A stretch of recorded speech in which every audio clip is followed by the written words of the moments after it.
এখানে বেগুন কুচি আর আলু কুচি করে নিয়েছি। এটা দিয়ে সুন্দর একটা রেসিপি তৈরি করব। আর এইটা হলো কাচকি মাছ থেকে কুড়িয়ে পাওয়া ছোট ছোট চাঁদা মাছ বলে না কি বলে, এটা আমি জানি না আসলে এটা সঠিক নাম কি, এটা কমেন্ট করে জানাবেন। এটা বেশি কাটা হবে বলে কাচকি মাছ থেকে আমি এটা কুড়িয়ে আলাদা করে নিয়েছি। এটা দিয়ে এখন একটা রেসিপি তৈরি করে ফেলবো। হ্যালো ভিউয়ার্স, আসসালামু আলাইকুম। কেমন আছেন আপনারা সবাই? আলহামদুলিল্লাহ আমি ভালো আছি। এখানে লবণ নিয়ে নিলাম, পরিমাণ মতো আদা রসুন নিয়ে নিলাম। এখানে আদা আর রসুন একসঙ্গে পেস্ট করা, হলুদ গুঁড়ো,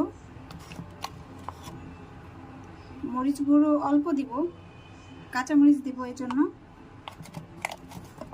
তারপর এখানে দিয়ে দিলাম জিরের গুঁড়ো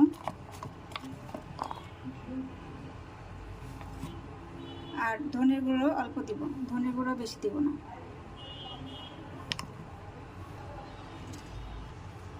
এখন এখানে পেঁয়াজ, সব মশলা একসঙ্গে আমি নিয়ে নিলাম। এগুলো আমি এখন ভালোভাবে চটকে নিব। এখন এইভাবে এটা চটকাবো সুন্দর করে, যাতে আলু, বেগুন, পেঁয়াজ এগুলো একদম নরম হয়ে যায়।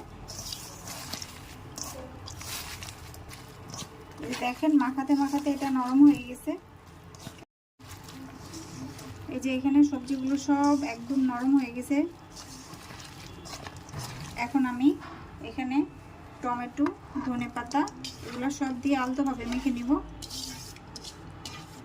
এই মাছটাও, এই যে এখানে টমেটো, কাঁচামরিচ, ধনেপাতা সব দিয়েছি আর সাথে মাছও দিয়ে দিলাম। এখন এগুলো আমি আলতোভাবে এই সবজির সাথে মিশিয়ে নিব। আর দিয়ে দেব তেল, আর তেলটা এখানে একটু বেশি দেব। তেলটা কম হলে কিন্তু এই ছোট মাছ খেতে ভালো লাগে না। অনেকগুলো তেল দিয়েছি এখানে।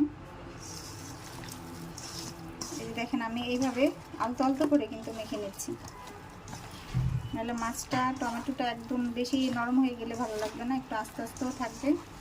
এই যে আলতোভাবে সুন্দরভাবে মিশিয়ে নিচ্ছি।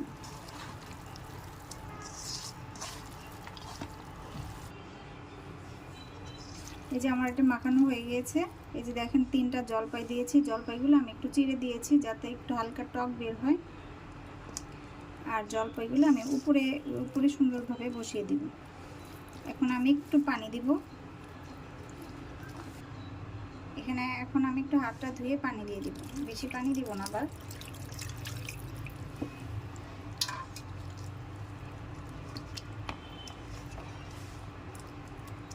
যে এই ধরনের পানিটা থাকবে এইরকম।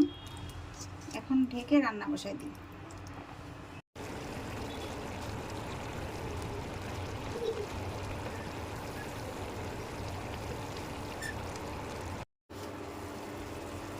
তরকারিটা হয়ে গিয়েছে, এখন নামিয়ে নেব।